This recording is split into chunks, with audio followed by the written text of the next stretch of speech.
everyone, welcome to the second episode of Just Ask Jen Live. I'm super excited to answer your questions tonight. Thank you so much for those of you that are tuning in live, or if you happen to be watching from the future, thank you so much for tuning in. Go ahead in the comments, drop in, let me know who's tuning in and where you're tuning in from. And today we're going to dive into some questions that have already been submitted via the Just Ask Live Google form. But if you have a question while you're tuning in, go ahead and just put hashtag ask in the comments and I will do my best to answer those questions as well.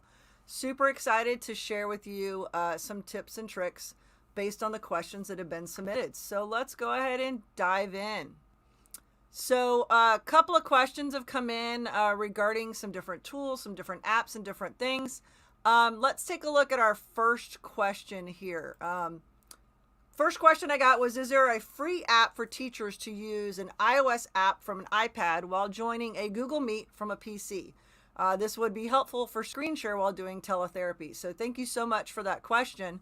And yes, there is a free app that will allow you to mirror what's happening on your iOS device, either on an iPhone or an iPad to your PC. So that app is actually called Let's View, and it's the goal of it is it's a free wireless screen mirroring tool. And what's pretty cool is you can do two things with it. One, you can show what's on your iPhone or iPad directly to your PC, show what's happening there with an app wirelessly, which is great. Or you can actually do the reverse and actually mirror what's on your laptop or PC to your device, which is pretty cool. So it's called Let's View. That's the app. And I'm going to drop that link in the chat for those folks that want to check it out. It's a really cool tool. I shared it a few issues ago of my Tech Tips 411 when I stumbled across it because it was my free $99, my favorite price. So let me make sure I drop this right link in here for y'all real quick. And there it is. It's going to go in here. So Let's View is the name of the app. It is free. It is geared towards using it on a PC so that you can mirror your device. So dropping that in the chat. Check it out. It's letsview.com.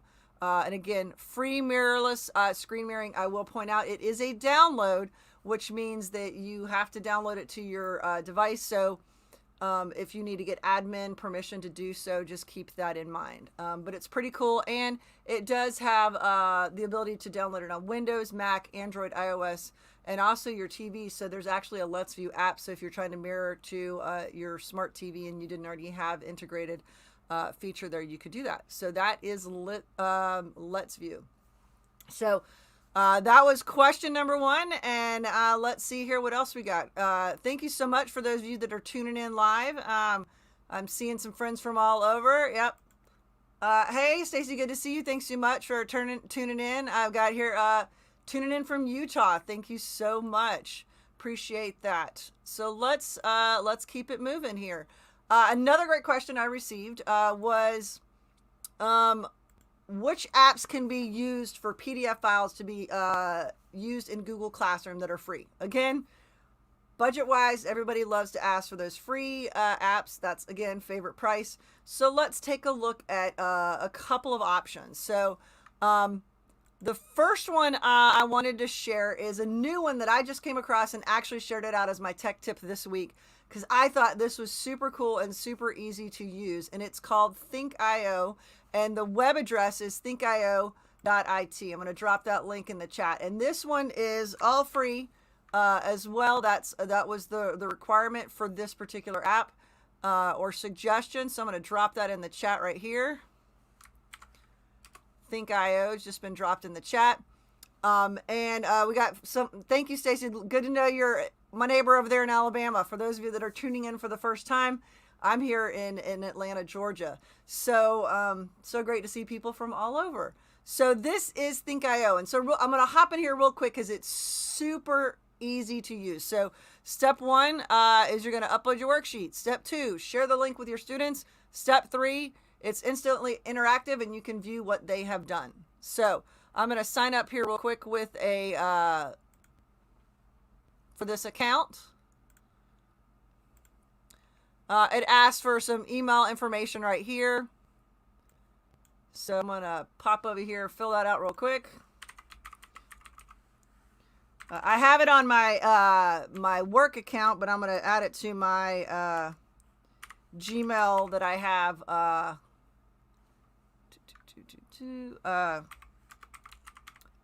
There it is. And put your name in there. Put in my password. Keeping that under wraps here real quick. And that's all you need. Confirm your password. Agree to all the terms and say you're not a robot, and sign up. So magic is happening. Have it remember my password. There we go. All right, sign up is complete. Go to login. It was that simple. So fill it out real quick. It remembers my stuff, so that's good because I have a terrible time in remembering my passwords. I have no worksheets. That's it. This is the dashboard is that simple. All right, so I'm going to go here and it says add a new worksheet.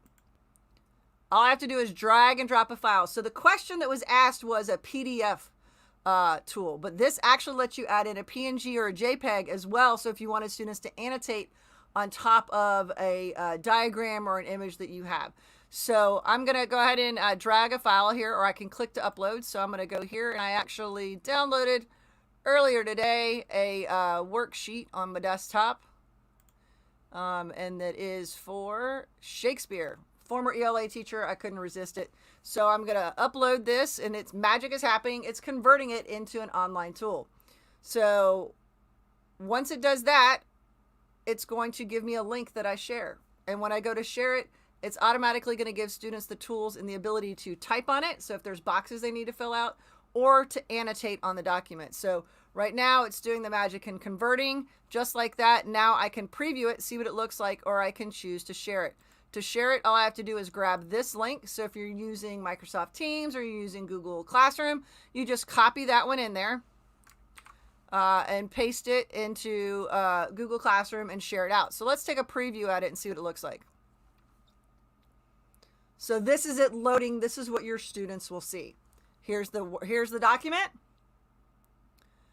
All right. Formatting is fantastic. It didn't mess up any of the images. And now I have all of these tools up here. So I would put my name as a student. So I'm going to put Jen on here. Okay. And when I save it, it saves it so that the teacher can see it. And then I, as the teacher, can go back and check it out. So I could also add in text boxes. That's what this is right here. I can also erase if I need to make any changes. I can bring up my drawing tool so I can annotate.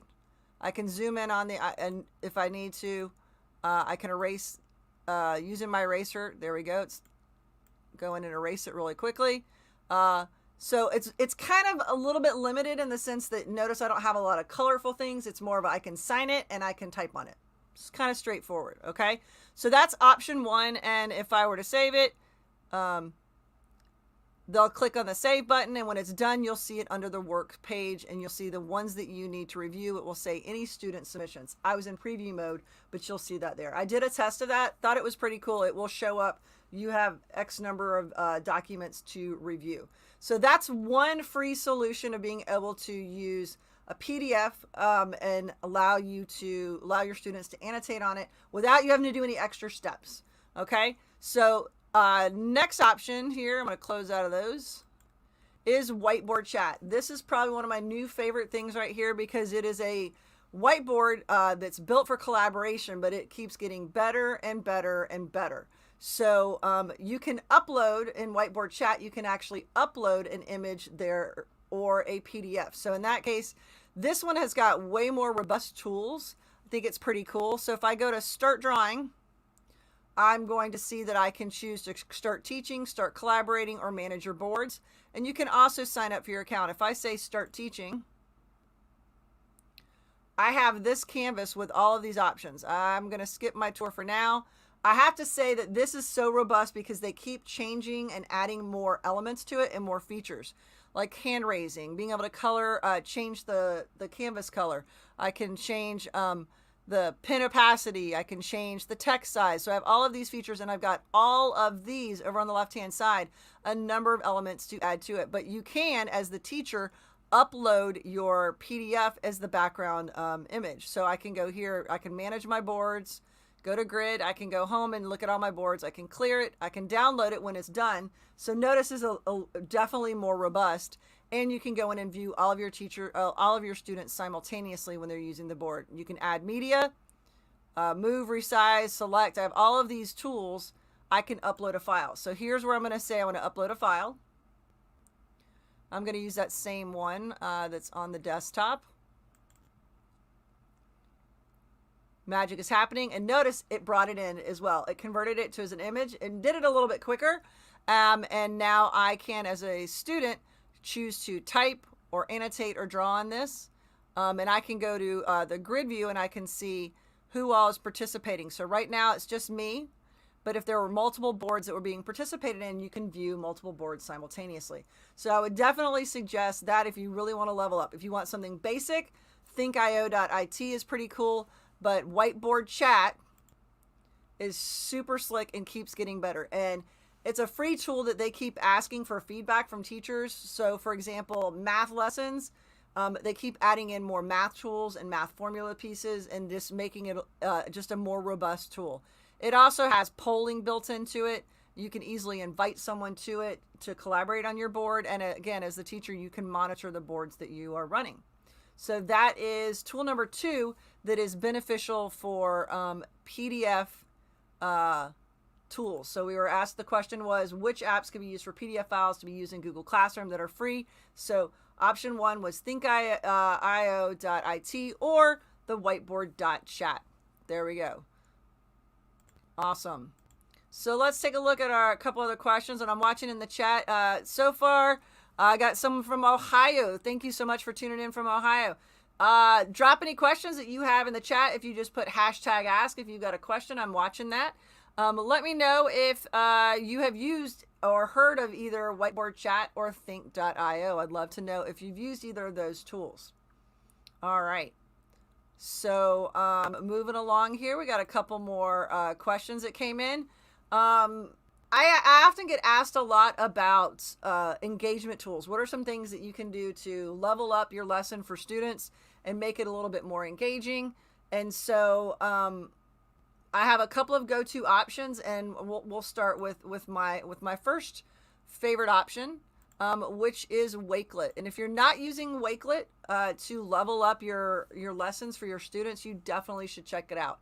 And Wakelet just dropped their Wakelet Templates, which are brand new. I've got a few templates that you can help yourself to, but Wakelet has their own templates that they just released just a few weeks ago that you can grab their templates, and it makes it a lot easier to create a collection. So if you're not familiar with Wakelet, Wakelet is a content curation tool that allows you to organize resources. So the question that was asked was to make lesson planning a little bit easier.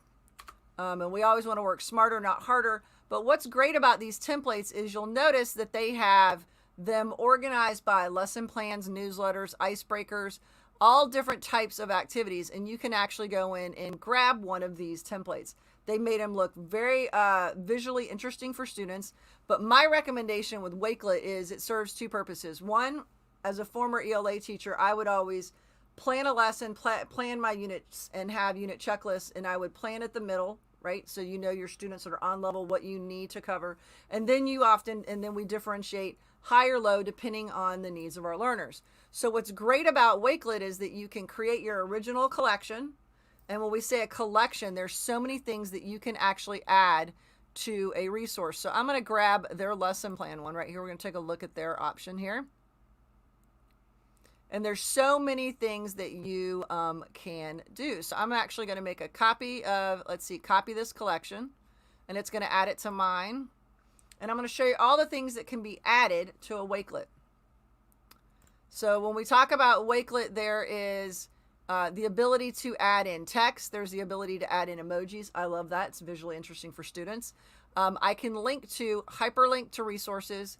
I can add in videos. I can add in Flipgrid. I can add in anything from a Google Drive. I can add in a PDF. So you could actually build out an activity on Whiteboard Chat and then put that link actually inside of your Wakelet collection. and differentiate for your students. Here's where the magic happens, and I think just makes this more engaging for students, especially for diverse learners, is that it has immersive reader built in. And if you're not familiar with immersive reader, it is Microsoft's tool that makes online text content accessible for all students. So when I clicked on that magic little button that had paper and a speaker, it brought up this dialog box, which means it's going to bring this into a text preview window, and I can actually play.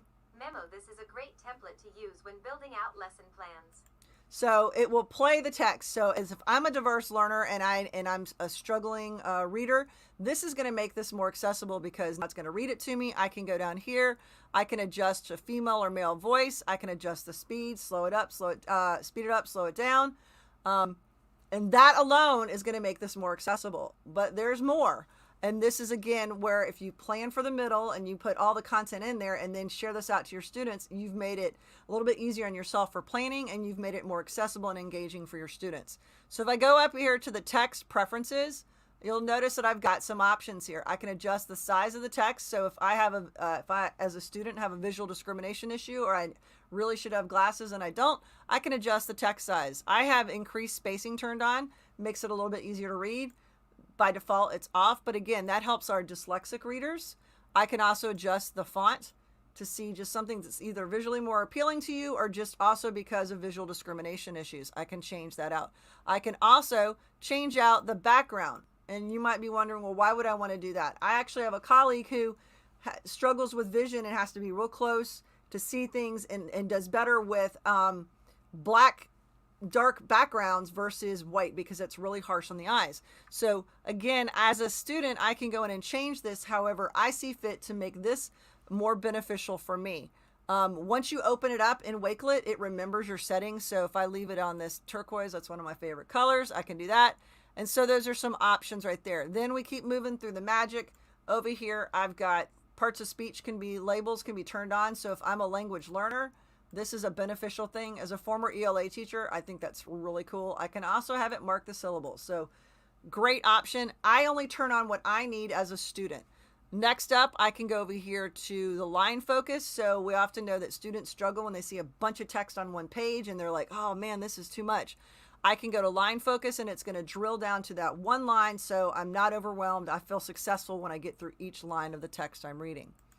I can also go and turn on the picture dictionary, and the picture dictionary really only works when you come across particular words. So if I click on building, it's going to show me building, but it's not necessarily going to show every single word, but it's pretty cool that that is an option.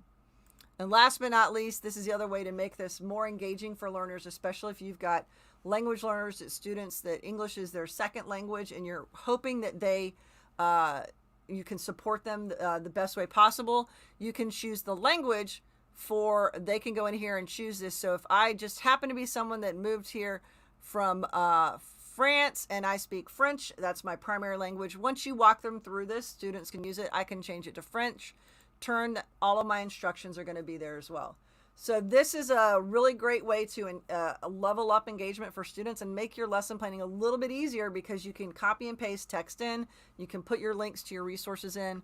I would advise that, we're going to turn that back over here to English, that any text that you want to be read aloud, you need to use the text box option. If you're not familiar with Wakelet, I have all about Wakelet available on my YouTube channel that you can check it out. And explore a little bit more about how you can use it for differentiation. But anytime, and this works not just on Wakelet, but this has now been embedded in Flipgrid. It's available in Merge. It's available, I believe, in Seesaw and so many other things, including the Edge browser. If you see this book with the speaker on it, when I click on it, it's going to automatically open it up. Super cool. So that's one tip that I would recommend for resources that you can use to level up your lessons and make lesson planning a little bit easier. I also have some templates as well, including a hyperdoc model, which allows you to build out a 5E model lesson with all of the pieces that you need. So that's available as well. So that's tool number one, a couple of tips there of how you can use Wakelet to increase that engagement and develop your lessons a little bit better and hopefully make it a little bit easier. My other favorite tool would be Canva. And if you're not using Canva, it is so awesome.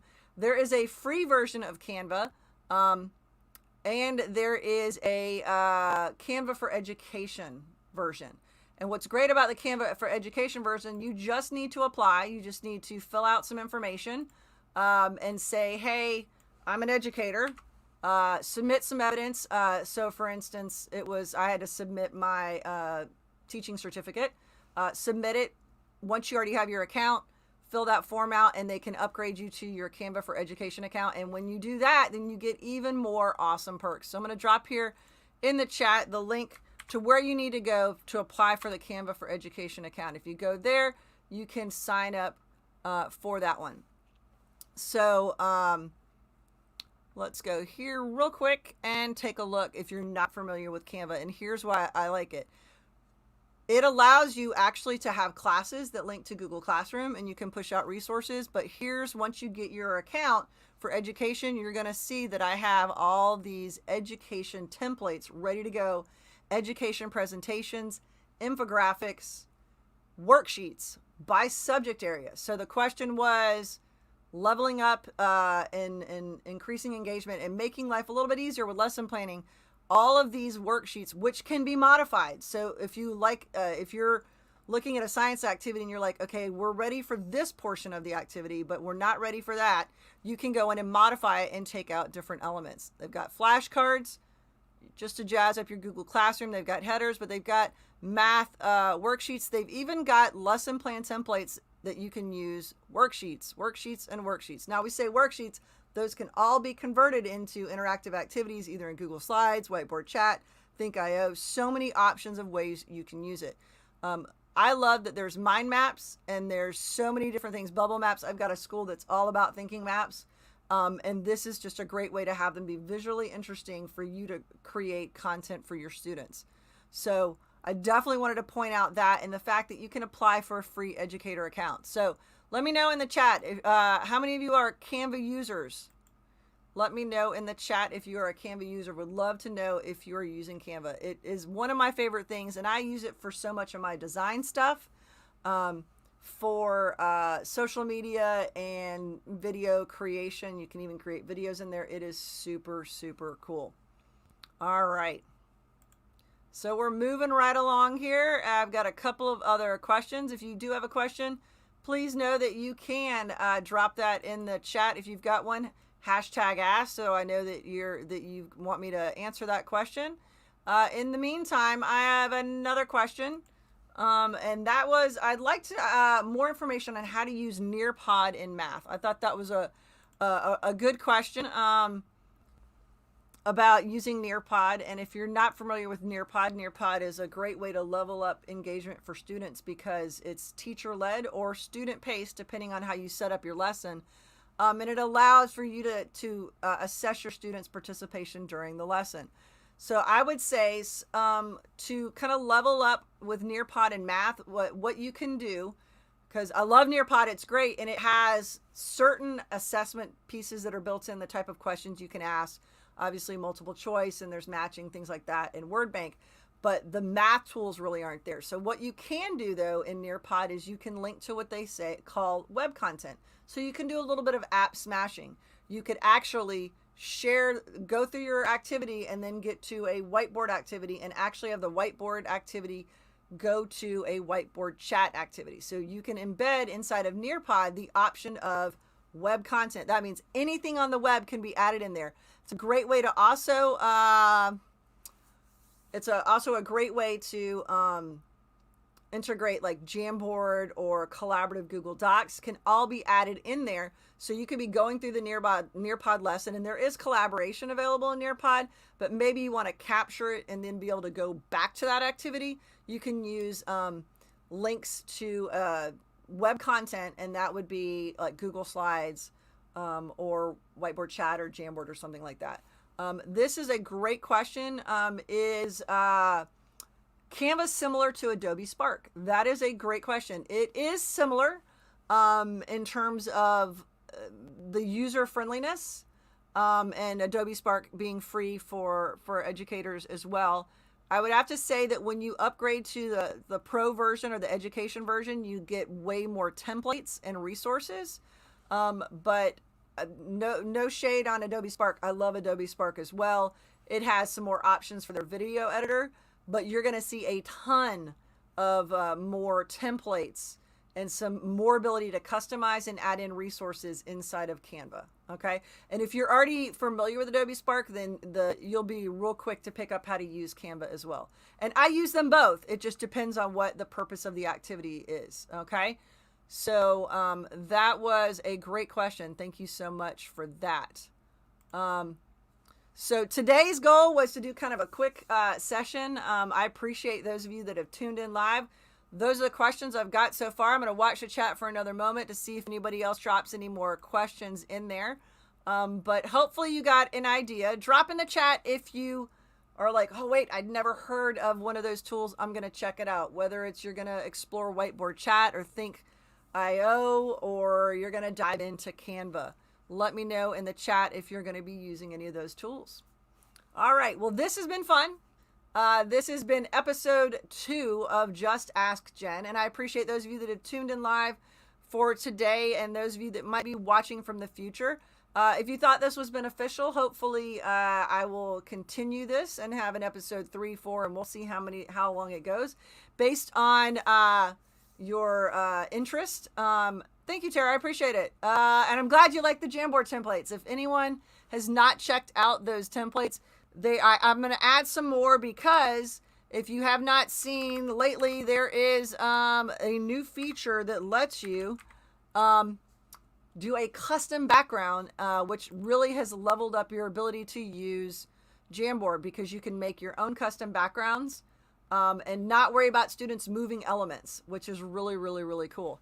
So help yourself. I'll actually drop that link in the chat in case somebody else is interested in checking out the templates. I'm going to drop that in the chat. And if you're not familiar with Jamboard, on that link, you'll also find my 10 ideas for using it and just how to get started with Jamboard right there. Awesome. So thank you so much for tuning in. Hopefully you found this session beneficial. And if you did, go ahead and give it a thumbs up and a like. And if you haven't already done so, subscribe to the YouTube channel or like us on like Tech Tips 411 on Facebook. I appreciate it so much. Thank you so much for tuning in. For those of you that tuned in live, or if you're catching it on the replay, good to see you, my friend Dave T. Thank you for checking us out. Today was kind of short and sweet, but was able to answer the questions that were submitted. Thank you so much to everyone for tuning in. I appreciate you. All righty.